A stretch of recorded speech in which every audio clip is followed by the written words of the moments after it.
Astaghfirullah. Assalamualaikum warahmatullahi wabarakatuh.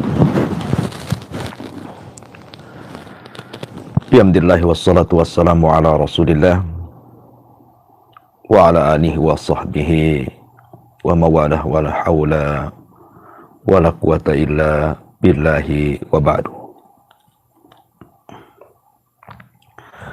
Alhamdulillah, segala puja dan puji hanya milik Allah subhanahu wa ta'ala. Salawat dan salam kita hadiahkan kepada Rasul kita Nabi besar Muhammad sallallahu alaihi wa ala alihi wasallam. Ma'asyiral muslimin wal muslimat di manapun Anda berada, alhamdulillah, sebuah nikmat yang terus mengalir kepada kita. Kita masih diberikan kesehatan di pagi hari ini, masih diberikan nikmat Islam, nikmat iman, dan tentunya juga nikmat bisa bertalabul ilmi walaupun lewat media. Tak lupa salawat dan salam kita hadiahkan kepada Rasul kita Nabi besar Muhammad sallallahu alaihi wasallam yang telah mengeluarkan kita dari alam jahiliyah menuju alam yang terang benderang, dinul Islam, agama yang hak sehingga tertanam pada dada-dada kita semuanya. Tema di pagi hari ini tentu tema yang sangat menarik sekali, tentang doa orang-orang yang dizalimi. Ma'asyiral muslimin yang dimuliakan Allah subhanahu wa ta'ala, ketika Nabi sallallahu alaihi wasallam mengutus sahabat Mu'adz ibn Jabal radhiyallahu an, seorang sahabat yang dikatakan oleh Umar bin Khattab a'lamuna bil halali wal haram. Dia adalah sahabat yang paling paham di antara kami tentang perkara halal dan haram. Bahkan Nabi sallallahu alaihi wasallam mengatakan, Mu'adz pada hari kiamat akan menjangkau para ulama bi ratwatin, dengan ratwah artinya dengan lemparan batu, sejauh lemparan. Dan banyak lagi keutamaan Mu'adz bin Jabal, sehingga Nabi sallallahu alaihi wasallam mempercayakan Mu'adz untuk diutus berdakwah ke negeri Yaman, yang ketika itu tidak ada kaum muslimin satupun. Di mana negeri Yaman itu hanya dipenuhi dengan ahli kitab. Nabi SAW berpesan ketika mengutus Mu'adz ibn Jabal ke Yaman dengan banyak pesan. Salah satunya adalah fattaki da'watal madlum. Hati-hati engkau wahai Mu'adz dengan doa orang-orang yang dizalimi. Fa innaha laisa bainaha wa bainallahi hijab. Karena doa orang yang dizalimi itu, antara dia dengan Allah subhanahu wa ta'ala tidak ada hijab, tidak ada penghalang sama sekali.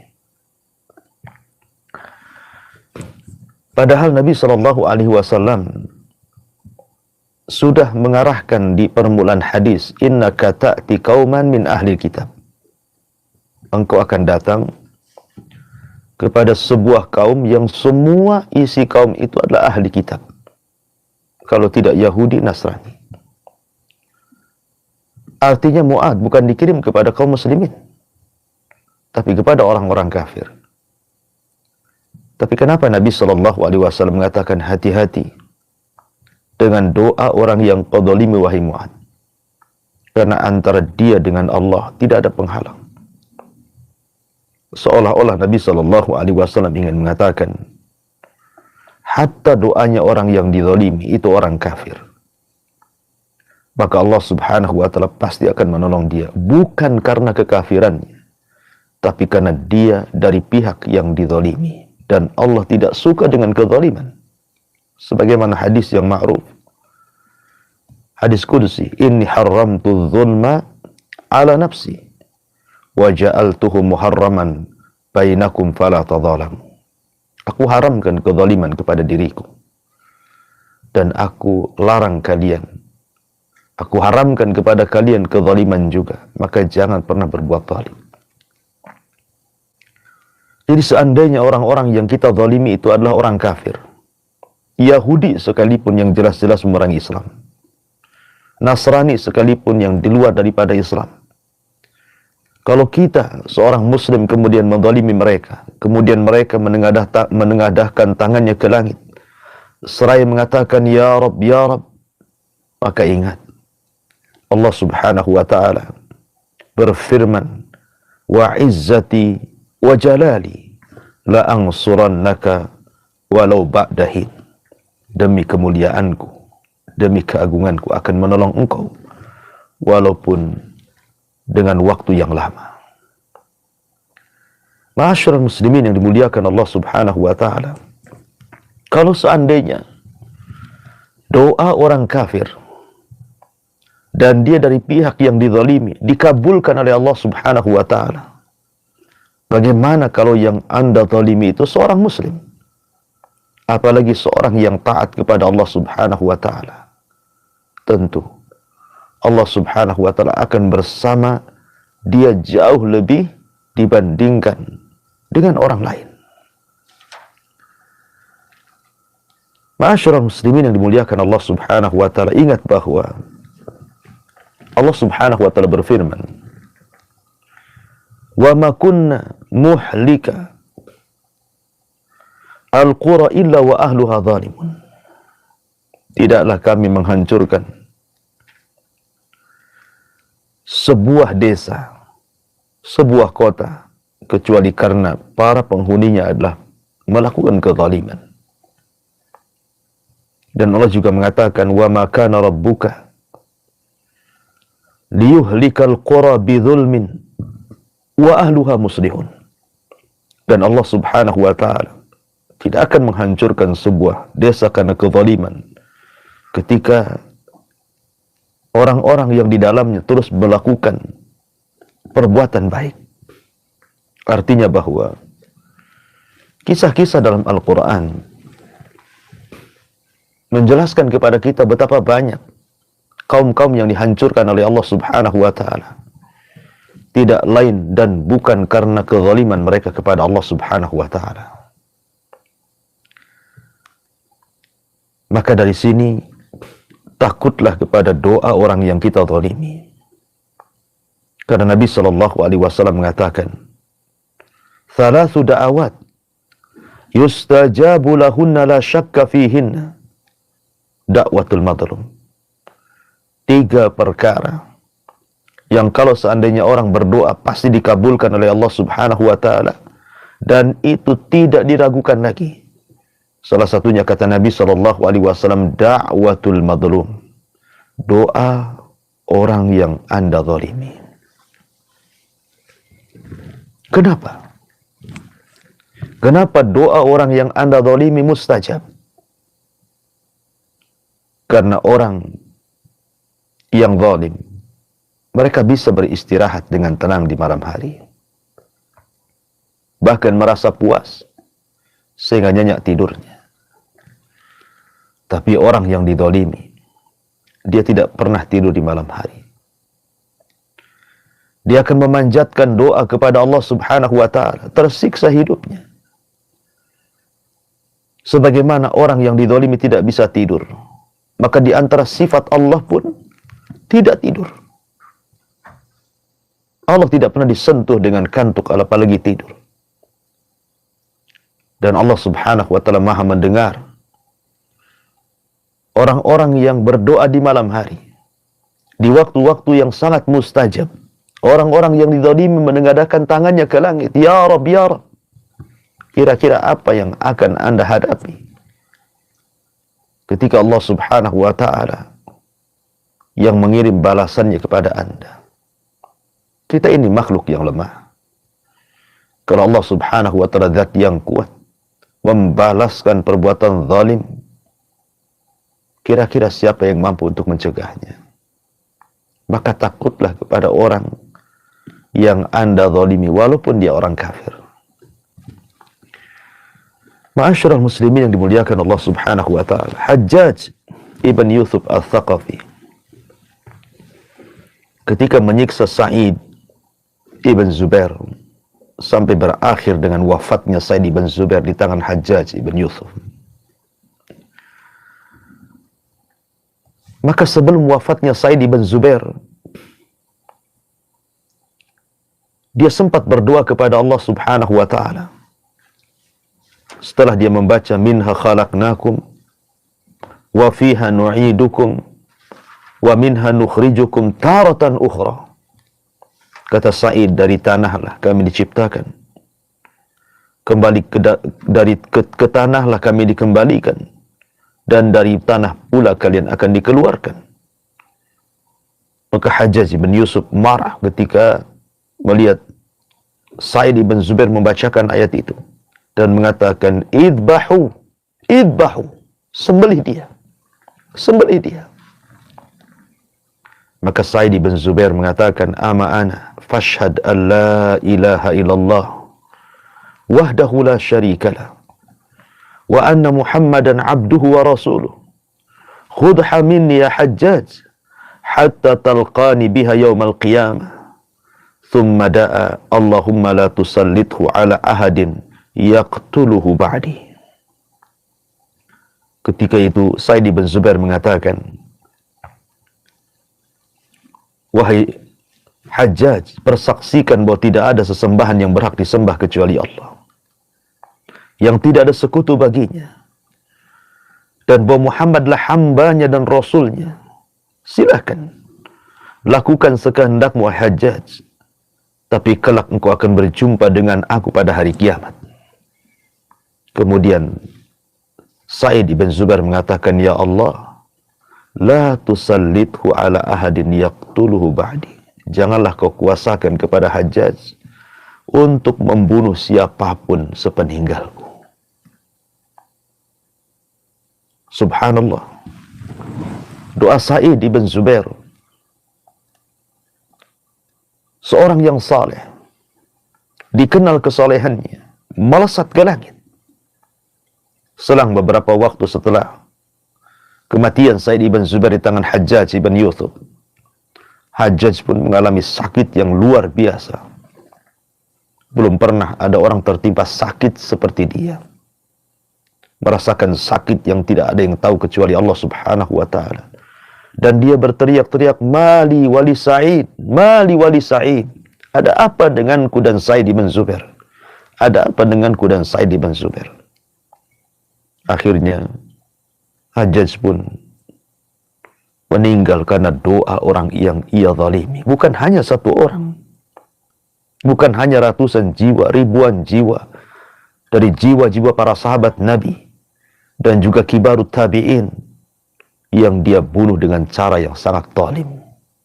Hajjaj ibn Yusuf al-Thaqafi mati karena doa orang yang dizaliminya. Ma'asyiral muslimin yang dimuliakan Allah Subhanahu wa ta'ala. Dikisahkan oleh Wahab ibn Munabbih al-Yamani. Beliau mengatakan dahulu ada seorang raja yang sangat zalim. Zalim sezalim-zalimnya. Dia ingin membuat sebuah istana yang sangat megah supaya diceritakan banyak manusia. Dan ia merasa sombong dengan istananya. Dia pun membuat istana yang sangat besar lagi megah. Kemudian setelah jadi istana itu, dengan bangganya dia ingin memberitahu manusia. Masalahnya, di dekat istana itu ada gubuk reot, rumah yang sangat jelek. Pemiliknya seorang nenek. Nenek ini hidup sebatang kara, tidak punya keluarga. Dan nenek ini sedang pergi mencari makanan, mencari penghidupan.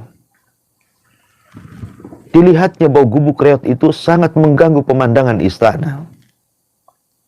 Maka sang raja pun kemudian merobohkan gubuk reot itu tanpa sepengetahuan penghuninya. Maka diperintahkan para prajurit untuk merobohkan dan membersihkan supaya istananya tidak terkesan kumuh dengan adanya gubuk reot di sampingnya itu.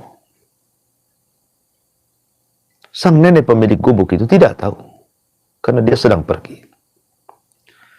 Ketika di sore hari sang nenek ini ingin beristirahat pulang ke rumahnya, rupanya rumahnya sudah tidak ada lagi. Dia sangka dia salah jalan. Dia memutar lagi. Tetapi tetap saja ke tempat itu. Akhirnya dia bertanya tentang rumahnya kemana pergi. Maka orang-orang mengatakan, wahai nenek, rumahmu sudah dirusak oleh para prajurit raja karena merusak pemandangan istana. Maka sang nenek ini kemudian mengangkat kedua tangannya kepada Allah, menjerit hatinya. Dia tampakkan kelemahannya kepada Allah subhanahu wa ta'ala, kepada zat yang maha kuat. Kemudian dia mendoakan keburukan dan mengatakan, ya Rabb, baliklah istana raja ini dan hancurkan segalanya. Subhanallah. Doa nenek ini melesat ke langit dan Allah mendengarkannya. Akhirnya Allah balik istana itu ke bumi sehingga rata dengan tanah. Na'udzubillah. Ma'asyiral muslimin, itulah doa orang yang dizalimi. Mustajab di hadapan Allah subhanahu wa ta'ala. Bahkan Amr ibn Dinar rahimahullahu ta'ala menceritakan sebuah kisah. Bahkan kisah ini juga dinukilkan oleh Imam Az-Zahabi di dalam kitabnya Al-Kabair. Kana min Bani Israel, diceritakan tentang kisah Bani Israel. Rajulun qa'imun ala sahilil bahri fara'a rajulan wa huwa yunadi bi a'la sautihi ala man ra'ani fala yadlim ahada. Bahwa ada seorang laki-laki berdiri di samping sungai. Kemudian dia dilihat oleh orang dan dia sedang berteriak dengan sekencang-kencangnya teriakan sambil mengatakan, man ra'ani fala yadlim ahada. Siapapun yang melihatku, janganlah dia melakukan kezaliman kepada siapapun. Bagaimana kisahnya? Kenapa dia berteriak-teriak, siapapun yang melihat kondisiku jangan pernah melakukan kezaliman kepada siapapun setelahku ini? Kisahnya adalah orang zalim ini suatu ketika dia berjalan di pinggir sungai, di pinggir lautan. Tiba-tiba dia melihat seorang nelayan yang baru saja menangkap ikan. Rupanya nelayan ini tidak mendapatkan ikan kecuali hanya satu ekor, itu pun untuk dimakan dia dan keluarganya. Lalu sang zalim ini memaksa mengambil ikan itu dan mengancam kalau tidak diberi maka akan dibunuhnya. Ketakutanlah kemudian sang nelayan ini. Akhirnya diberilah ikan itu kepada orang zalim tadi. Orang zalim ini dengan senang hati, dengan bangga, merebut hak orang lain, kemudian dia pergi. Tidak sadar ikan itu Allah hidupkan dalam perjalanan dan menggigit jarinya. Tapi dia tidak sadar gigitan ikan itu dianggap biasa. Kemudian dia pun pulang menggoreng ikan itu, kemudian memakannya dengan lahap. Subhanallah, di malam hari. Gigitan ikan yang ada di jarinya baru terasa. Ada bisa yang menusuk ke dalam jantungnya. Dia pun merasakan sakit yang tidak ada yang tahu kecuali Allah rasa sakitnya. Menjerit dia di malam hari. Akhirnya keesokan harinya dia datang kepada tabib, memeriksakan kenapa hanya sekedar gigitan ikan, tapi merasakan sakit yang luar biasa. Maka diperiksa oleh sang dokter, rupanya bisanya sudah mengalir ke telapak tangan dan harus diamputasi. Kalau tidak, akan mengalami kematian. Terpaksalah kemudian dipotonglah pergelangan tangannya. Disangkanya akan sembuh. Rupanya beberapa waktu berlalu, bisa itu terus mengalir sampai ke sikutnya. Akhirnya sang dokter mengarahkan untuk diamputasi kembali. Akhirnya dipotonglah sikut daripada tangannya. Rupanya masih mengalir ke tangan di atasnya. Sehingga sang dokter heran. Kemudian bertanya, dosa apa yang Anda lakukan ini? Akhirnya bercerita soal penyebab kenapa ikan itu bisa menggigit dirinya. Kata dokter ini, subhanallah, kalau engkau sebelum datang ke mari engkau meminta maaf kepada orang yang kau ambil ikannya, mungkin aku tidak akan potong tanganmu. Akhirnya kemudian sang dokter mengatakan, sebelum aku potong semua tanganmu, sebaiknya kau datang kepada nelayan itu, mintalah doa keredoannya, mintalah keikhlasannya, ikan yang sudah kau makan itu. Akhirnya dia pun datang, kemudian meminta maaf kepada sang nelayan itu. Karena melihat kondisinya yang kasihan, sang nelayan pun kemudian memaafkannya. Kemudian orang zalim ini mengatakan kepada sang nelayan, sebelum aku pergi mengambil ikanmu, aku lihat lisanmu berkomat kamit. Apa yang kau ucapkan kala itu? Maka sang nelayan mengatakan, tidak, aku tidak mengucapkan apapun, kecuali hanya mengatakan, ya Allah, aku ini hamba yang lemah. Di hadapanmu hambamu yang kuat. Aku tidak bisa melawannya. Maka tampakkan kekuatanmu kepadaku. Hanya itu saja. Rupanya sang zalim ini ketakutan menggigil. Dari silah dia berteriak-teriak, man ra'ani falam yadlim ahada. Siapapun yang melihat aku, jangan coba-coba melakukan kezaliman kepada siapapun. Bahkan ada seorang ustaz bercerita kepada saya bahwa ada seseorang yang selalu menuduhnya. Jadi semasa ustaz ini membangun sebuah pesantren, difitnah dengan macam-macam fitnah. Ya. Akhirnya kemudian sampailah kemudian ustaz ini keluar dari pesantren itu. Kemudian ustaz ini bercerita, dia hanya berdoa kepada Allah Subhanahu wa ta'ala persis seperti doa orang yang didolimi ini. Dia mengatakan, ya Allah, aku ini hamba yang lemah. Engkau adalah zat yang maha kuat.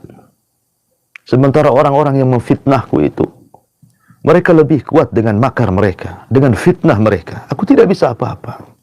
Tunjukkan kekuatanmu terhadap mereka. Subhanallah. Dia bercerita, rupanya satu persatu orang-orang yang memfitnahnya mengalami kesulitan hidup. Bahkan ada yang sakit parah sampai kurus, akhirnya meninggal dunia. Dia mengatakan, sungguh benar apa yang disabdakan Nabi SAW. Fattaki da'watal madlum. Hati-hati dengan doa orang yang Anda zalimi. Karena antara dia dengan Allah Subhanahu wa ta'ala tidak ada penghalang. Maka mintalah maaf kepada orang yang Anda zalimi sebelum Allah Subhanahu wa ta'ala yang akan membalaskannya. Dan yang terakhir tentu, kezaliman ini bertingkat-tingkat.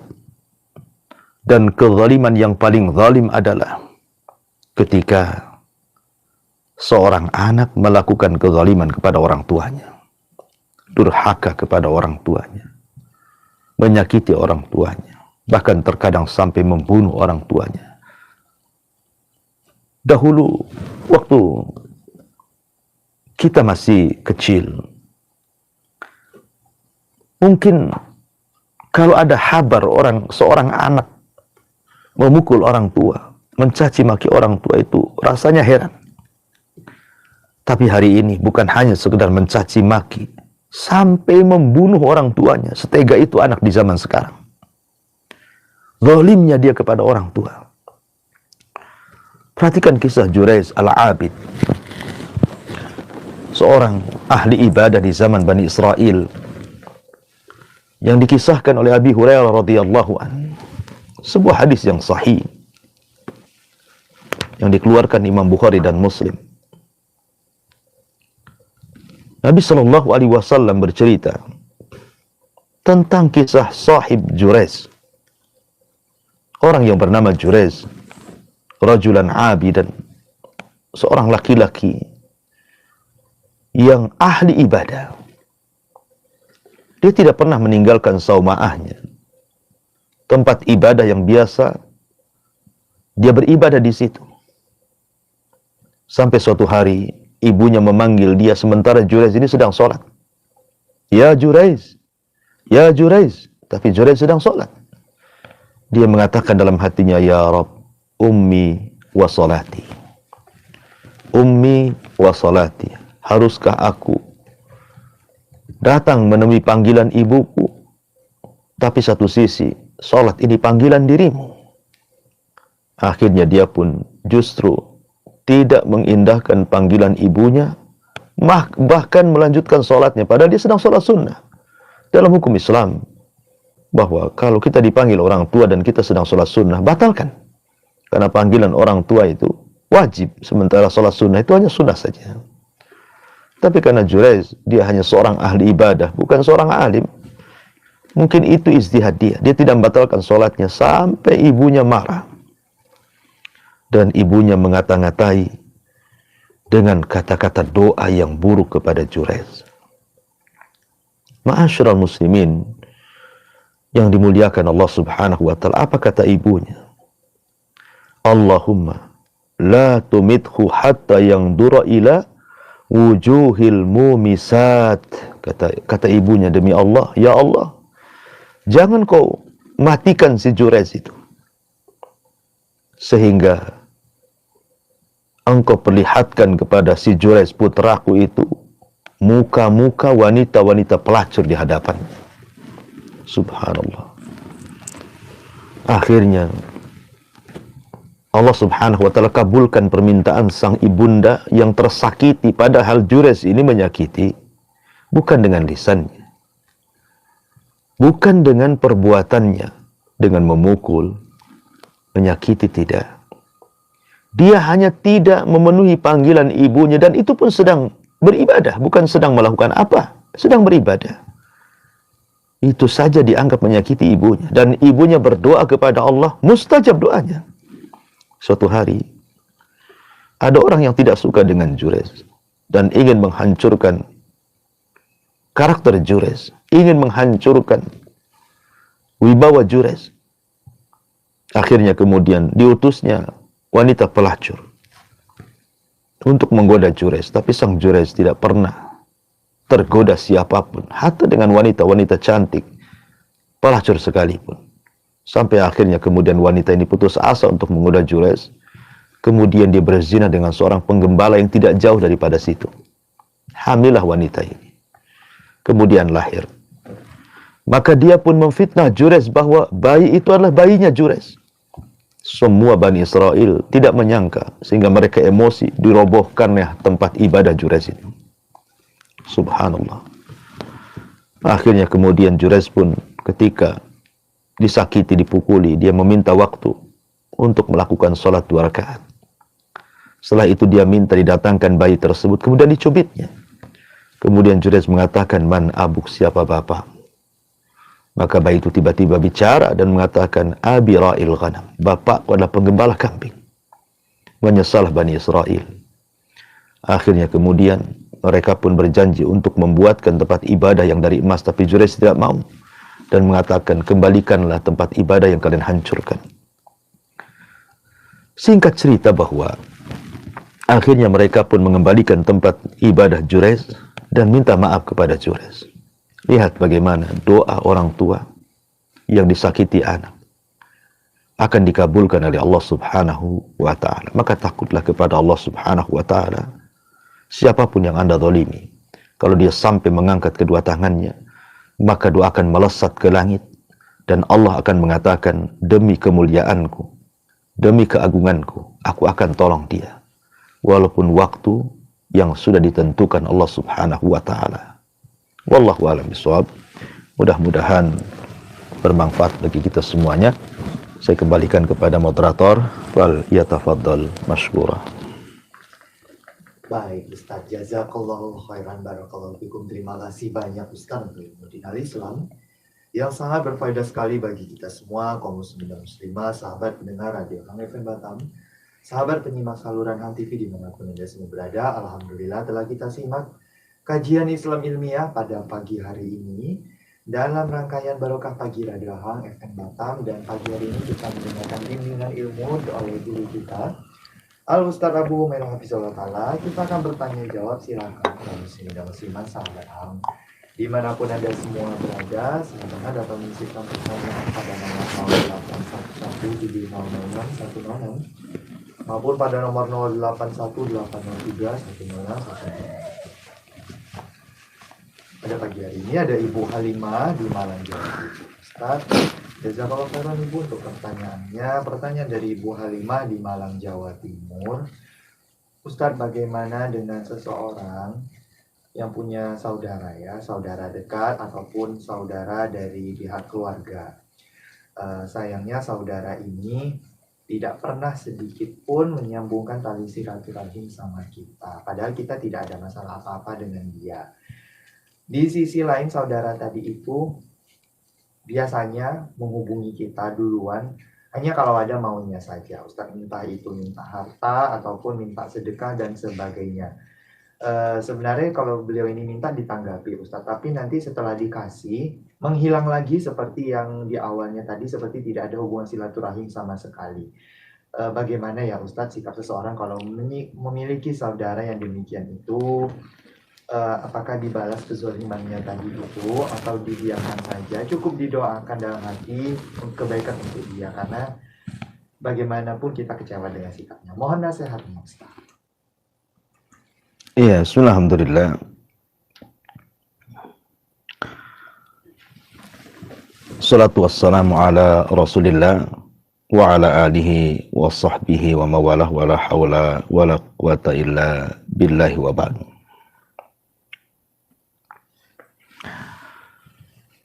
Jadi apa yang Anda rasakan tentu ini juga perwakilan dari hamba-hamba Allah yang lainnya. Karena kasus seperti ini juga banyak sekali. Bukan Anda yang merasakan saja, hampir semua orang-orang merasakan seperti yang Anda rasakan. Anda sudah berbuat baik kepada kerabat, tapi kerabat itu tak tahu diri, tak tahu berterima kasih sama sekali. Mereka itu menghubungi kita ini terkadang hanya sekedar mencari harta kita saja. Terkadang tidak pernah mempertanyakan kondisi kita, kondisi keluarga kita, kondisi anak kita. Nggak pernah mereka tanyakan.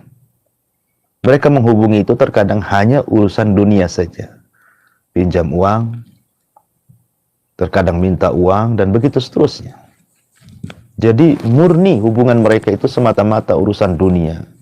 Tidak ada urusan akhirat. Dan itu banyak ditanyakan kepada saya. Ini persis seperti seorang sahabat yang datang kepada Nabi Shallallahu Alaihi Wasallam, ya Rasulullah, aku ini punya kerabat. Aku menyambung kepada mereka, mereka pula memutuskannya. Aku berbaik kepada mereka, berbuat baik kepada mereka, mereka pula kemudian melakukan kekerasan kepadaku. Aku sayang mereka keras kepadaku. Maka Allah Subhanahu wa ta'ala, Rasul mengatakan, kalau apa yang kau katakan itu benar, maka teruslah seperti itu. Karena Allah Subhanahu wa ta'ala akan berikan pertolongan kepadamu dan akan menjaga dirimu. Sebagian para ulama mengatakan, boleh nggak kita ini memutus silaturahim kepada kerabat yang melakukan kezaliman kepada kita? Kita sambung, mereka putus. Kita berbuat baik, mereka pula berbuat jahat, dan begitu seterusnya. Kata ulama boleh, tapi sebatas berikan pelajaran saja. Anda boleh memutuskan, tetapi hanya sebatas memberikan pelajaran kepada mereka. Silaturahim itu bukan hanya sekedar harta saja, tapi ada yang lebih daripada itu. Bahwa silaturahim itu perintah Allah untuk menyambungkan kita dengan Allah Subhanahu wa taala. Wa yaqta'una ma amarahum. Wa yaqta'una ma amarallahu bihi an yusal. Artinya silaturahim itu menyambungkan kita dengan Allah. Maka kita katakan bahwa ya itu kalau seandainya Anda tidak sabar, tapi kalau Anda sabar, nggak usah dipedulikan dengan apa yang mereka balas terhadap kebaikan Anda kepada mereka. Karena balasan itu bukan dari makhluk. Balasan itu dari Allah Subhanahu wa taala. Yakinlah bahwa Allah akan membalas kebaikan Anda dan Allah juga akan membalas keburukan orang yang berbuat buruk kepada Anda. Wallahu a'lam.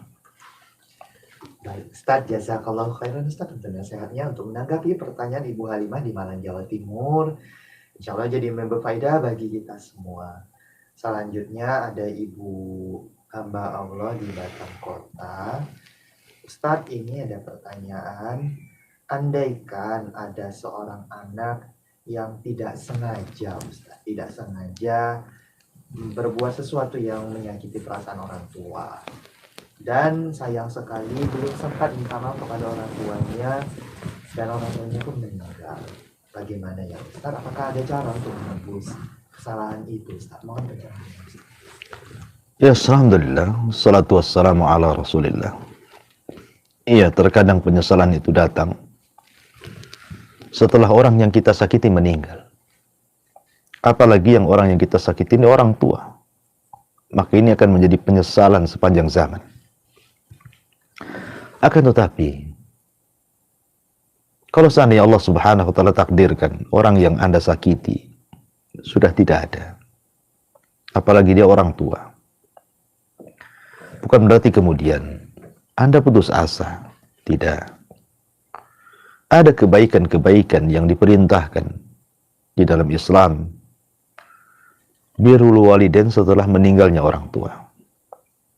Kalau memang Anda dulu suka menyakiti orang tua dan tidak ada kesempatan untuk minta maaf,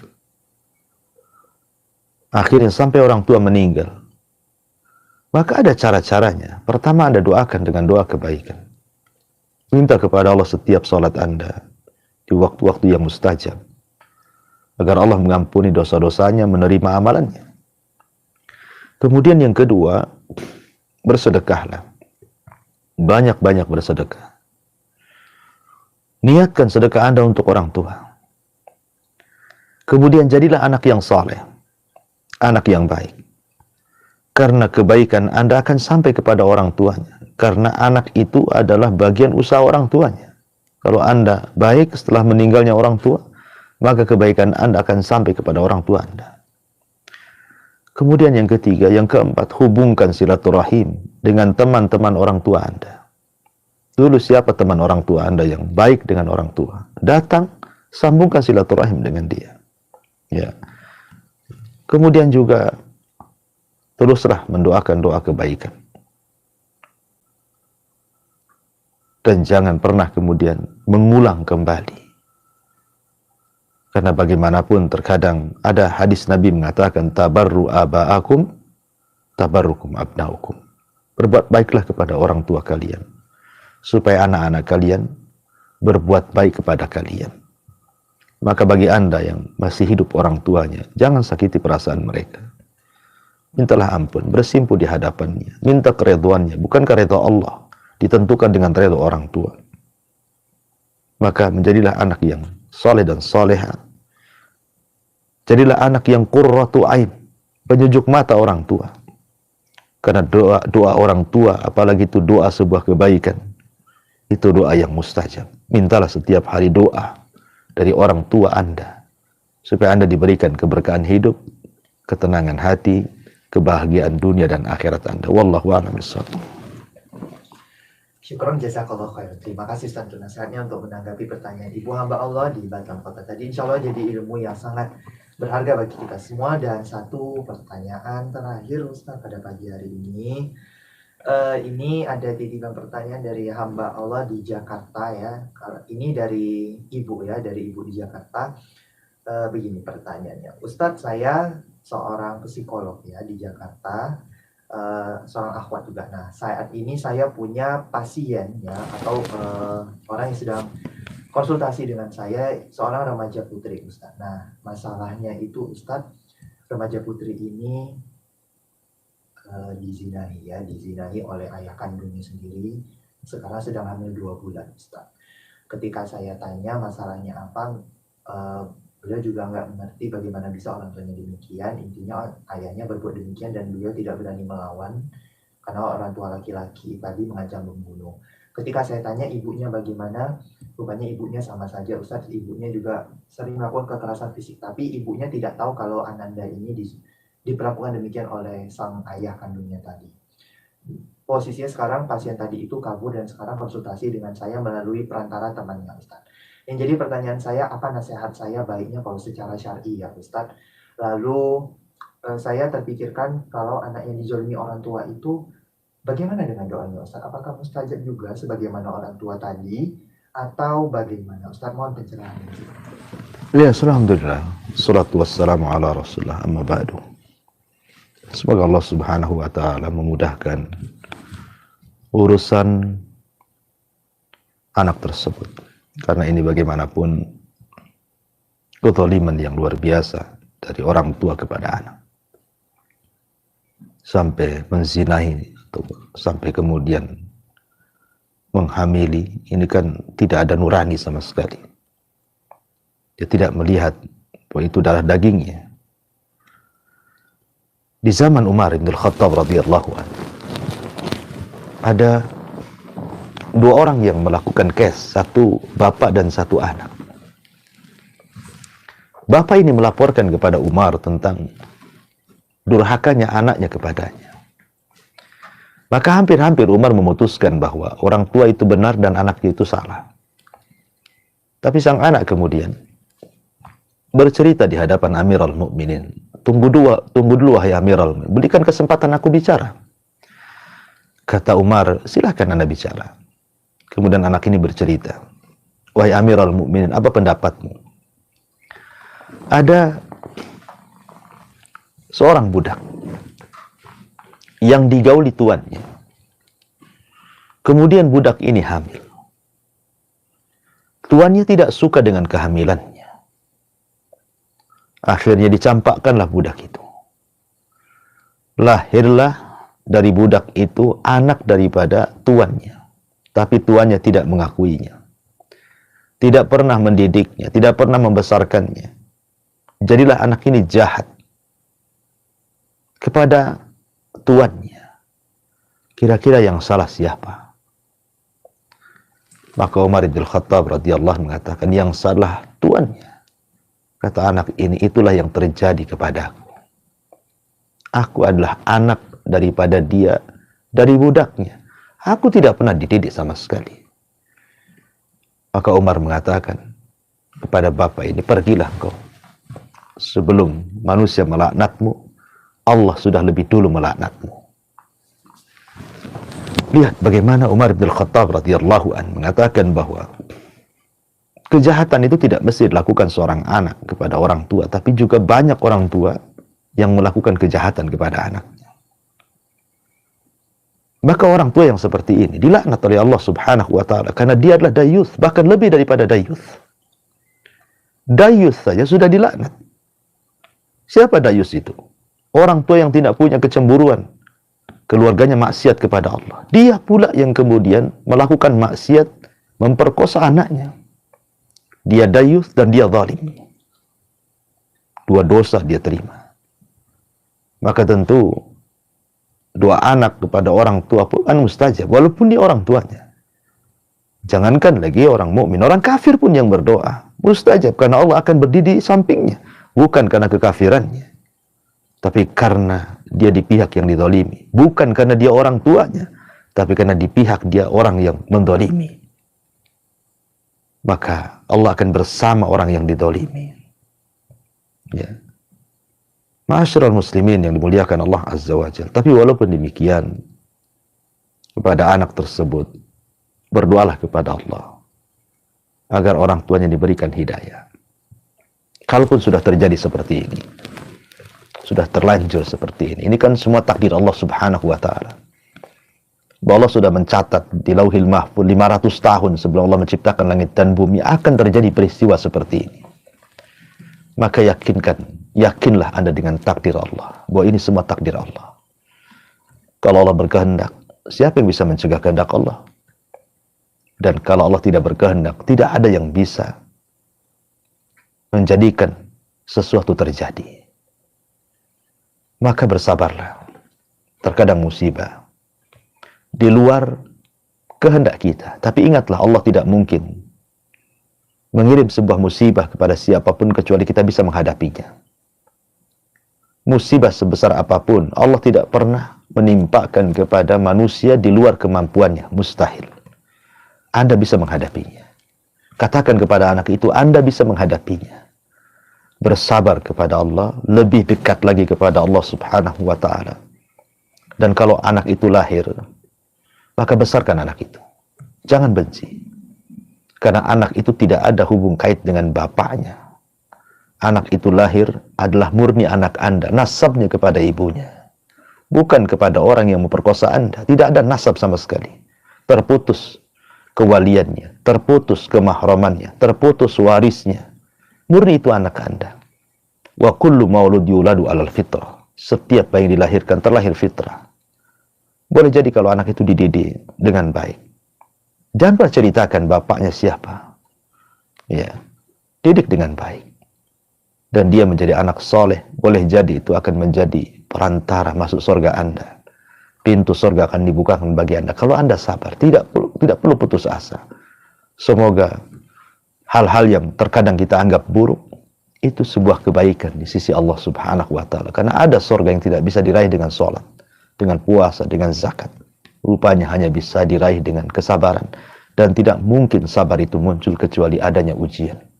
Maka bersabar kepada Allah Subhanahu wa ta'ala. Minta agar pada setiap kesulitan itu segera datangkan kemudahan. Inna ma'al usri yusra. Wallahu a'lam.